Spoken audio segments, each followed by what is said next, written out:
Hello students, कैसे हैं आप। ये हमारा नेक्स्ट वीडियो है इलेक्ट्रिक चार्ज सीरीज पर।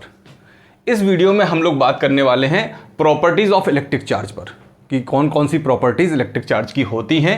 हम लोग जो स्टार्ट करने वाले हैं तो हम लोग स्टार्ट करते हैं इलेक्ट्रिक चार्ज की डेफिनेशन से, जो कि हम लोग पहले भी इस पर बात कर चुके हैं। So what is electric charge? तो मैटर की वह प्रॉपर्टी जिसके वजह से मैटर जो है इलेक्ट्रिक या मैग्नेटिक फोर्स को या फील्ड को प्रोड्यूस कर पाता है या फील कर पाता है, तो हम उस प्रॉपर्टी को बोलते हैं इलेक्ट्रिक चार्ज। किसकी प्रॉपर्टी है? मैटर की प्रॉपर्टी है। अब इलेक्ट्रिक चार्ज की कुछ स्पेशल प्रॉपर्टीज हैं जिन पर हमें आज बात करनी है। तो यहां पर 7 प्रॉपर्टीज पे बात होने वाली। Number 1, charge is transferable. Number 2, charge is always associated with mass. Number 3, charge is conserved. Number 4, invariance of electric charge. Number 5, charge produce electric field and magnetic field. Number 6 है क्वांटाइजेशन ऑफ चार्ज और number 7 है additivity of charge. तो इन 7 properties पे हमको बात करनी। अब हम इसको डिटेल में कुछ डिस्कशन करने वाले हैं इन सब सारी प्रॉपर्टीज पर। तो पहली प्रॉपर्टी है चार्ज इज ट्रांसफरेबल। तो इलेक्ट्रिक चार्ज के अंदर एक ऐसी प्रॉपर्टी भी है कि चार्ज जो है किसी बॉडी में अगर है, कोई अनचार्ज बॉडी है और कोई चार्ज बॉडी, अगर उसको कनेक्ट करते हैं, हम लोग कॉन्टेक्ट में लाते हैं, तो चार्ज एक बॉडी से दूसरी बॉडी में ट्रांसफर हो सकता है। This is the property of electric charge, है ना। ये हमने ऑलरेडी बात करी थी चार्जिंग बाई कंडक्शन में। वहां पर क्या किया था? कांटेक्ट ही किया था, और कांटेक्ट करने पर ट्रांसफर क्या हुआ था? तो चार्ज ट्रांसफर हो गया था एक बॉडी से दूसरी बॉडी में। तो एक बॉडी चार्ज बॉडी है, एक दूसरी अनचार्ज बॉडी। अगर कनेक्ट करेंगे, दोनों को कांटेक्ट में लाएंगे, तो चार्ज जो है ट्रांसफर हो जाएगा एक बॉडी से दूसरी बॉडी में। दूसरी प्रॉपर्टी की बात करें तो charge is always associated with मास। इसका क्या मीन है? तो इसका बहुत ही सिंपल मीन है। इसमें यही कह रहे हैं कि चार्ज जो है, इलेक्ट्रिक चार्ज जो है, बिना मास के नहीं संभव है। बिना मास के इलेक्ट्रिक चार्ज नहीं हो सकता। मतलब इलेक्ट्रिक चार्ज में मास होता ही है। विदाउट मास हम लोग इलेक्ट्रिक चार्ज को नहीं इमेजिन कर सकते हैं। So charge is always associated with mass. Mass separate अकेला हो सकता है, कोई ऐसी बॉडी हो सकती है जिस पर मास है पर इलेक्ट्रिक चार्ज नहीं है, पर कोई ऐसी बॉडी नहीं हो सकती कि जिस पर इलेक्ट्रिक चार्ज हो पर मास ना हो। ठीक है ना। तो ये सेकंड प्रॉपर्टीज की बात हो गई। अब बात करते हैं थर्ड प्रॉपर्टीज की। थर्ड प्रॉपर्टीज क्या है? Charge is conserved. कंजर्व्ड का मतलब फिक्स, कांस्टेंट, सुरक्षित। तो चार्ज जो है हमेशा कंजर्व रहता है, फिक्स रहता है, बदलता नहीं। Charge neither be created nor be destroyed. Charge को हम क्रिएट भी नहीं कर सकते या डिस्ट्रॉय भी नहीं कर सकते। इस स्टेटमेंट को लेकर हम लोग कुछ तथ्य पे बात कर सकते हैं, है ना। तो पहला क्या है? Net charge of universe remains constant. अगर हम कौन सा है ना, यूनिवर्स को एक बॉडी मान लें, एक होल बॉडी मान लें, तो पूरे यूनिवर्स पे, है ना, बहुत सारा चार्ज हम लोग क्रिएट भी कर रहे हैं, है ना। चार्जिंग करके चार्ज क्रिएट करते हैं, हर जगह चार्जिंग कर रहे हैं कई जगह पर, तो हमको लगता है हमने चार्ज क्रिएट कर दिया। लेकिन अगर पूरे यूनिवर्स को होल की तरह देखें तो पूरे यूनिवर्स का जो चार्ज है वो हमेशा क्या रहता है? कांस्टेंट। अगर आपने जैसे charge is of isolated system is invariant, मतलब कोई सिस्टम है, सिस्टम का मतलब एक ऐसी बॉडी जिसमें क्या है? मेंबर्स हैं। तो अगर किसी सिस्टम का, है ना, किसी सिस्टम को हम लोग चार्ज करते हैं तो कुछ प्लस बनेगा तो कुछ माइनस बनेगा, कुछ प्लस बनेगा तो कुछ माइनस बनेगा। तो जो नेट चार्ज है उस पर हमेशा कैसा होने वाला है? इनवेरिएंट होने वाला, बदलने वाला नहीं है। आइसोलेटेड की बात करें तो क्या मतलब इसका? आइसोलेटेड का मतलब सेपरेट।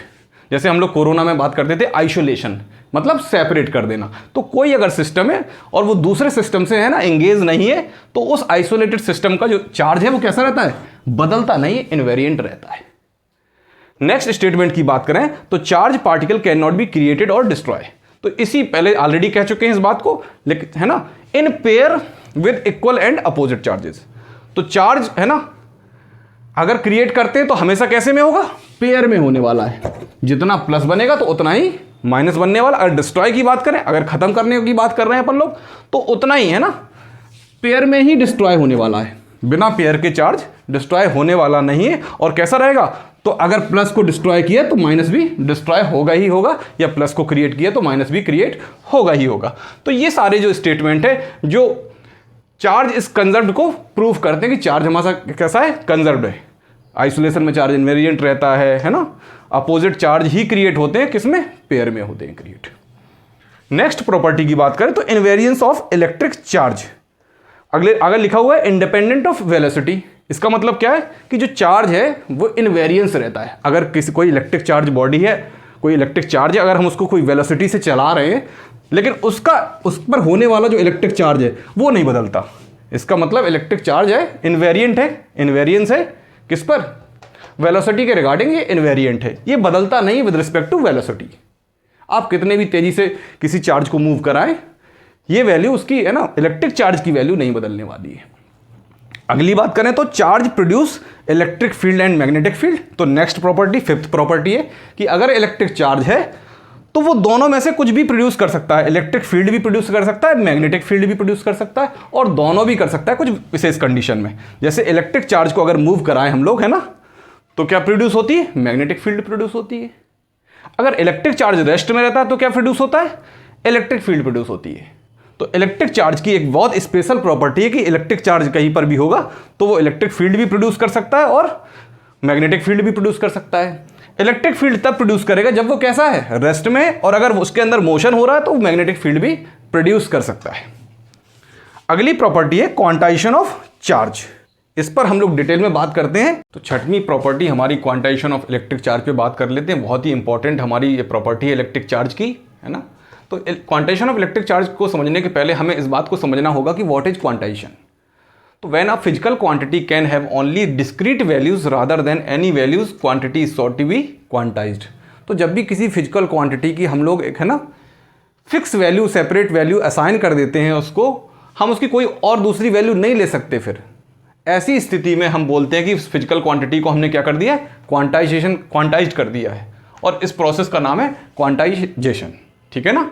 तो किसी फिजिकल क्वांटिटी की एक सेपरेट वैल्यू को फिक्स कर देना, आप उसकी डिफरेंट वैल्यू नहीं ले सकते हैं, आपने उसकी वैल्यू को क्या कर दिया, फिक्स कर दिया है। ऐसी कंडीशन को हमने क्या कहा है, क्वांटाइजेशन। अब इलेक्ट्रिक चार्ज के केस में देखें तो इलेक्ट्रिक चार्ज की जो स्मॉलेस्ट चार्ज बॉडी हो सकती है वह क्या है, नेचर में इलेक्ट्रॉन। इलेक्ट्रिक चार्ज बॉडी इससे छोटा, है ना, चार्ज एग्जिस्ट नहीं कर सकता है नेचर में। और इलेक्ट्रॉन पर चार्ज की वैल्यू कितनी है, 1.6 × 10⁻⁻19 कूलाम। ठीक है। तो अगर हम इसको एक एलिमेंट्री यूनिट की तरह देखें तो किसी बॉडी में कोई भी चार्ज अगर होगा तो कितना होगा, 1 इलेक्ट्रॉन के बराबर चार्ज हो सकता है, 2 इलेक्ट्रॉन के बराबर चार्ज, कुल मिला के, है ना, इलेक्ट्रॉन के बराबर ही चार्ज होने वाला है। तभी तीसरी, है ना, कमेंट में कह रहे हैं कि charge on any body will be some integral multiple of ई।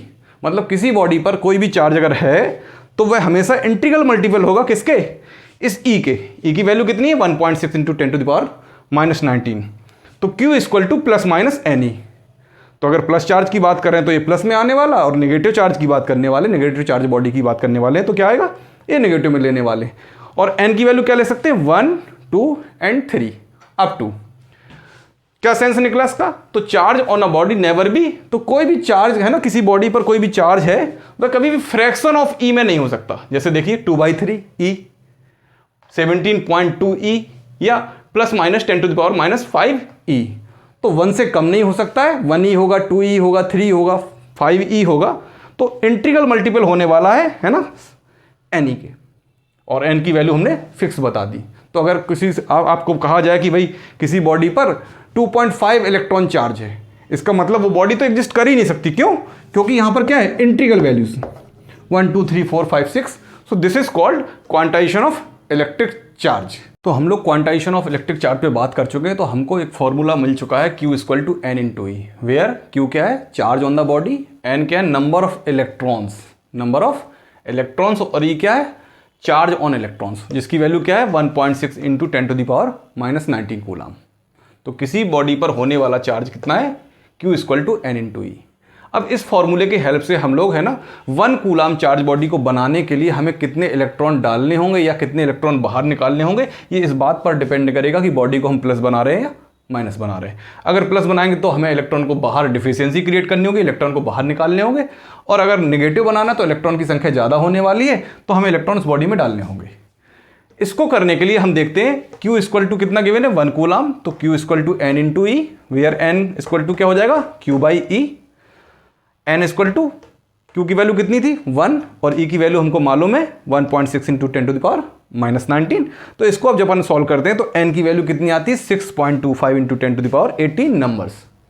क्या सेंस हुआ इसका कि 1 कूलाम चार्ज बॉडी को क्रिएट करने के लिए, बनाने के लिए हमको कितने नंबर ऑफ इलेक्ट्रॉन्स की रिक्वायरमेंट है, या तो डिफिशियंसी क्रिएट करेंगे या इलेक्ट्रॉन की है ना उसमें डालेंगे, एक्सेसिव क्रिएट करेंगे।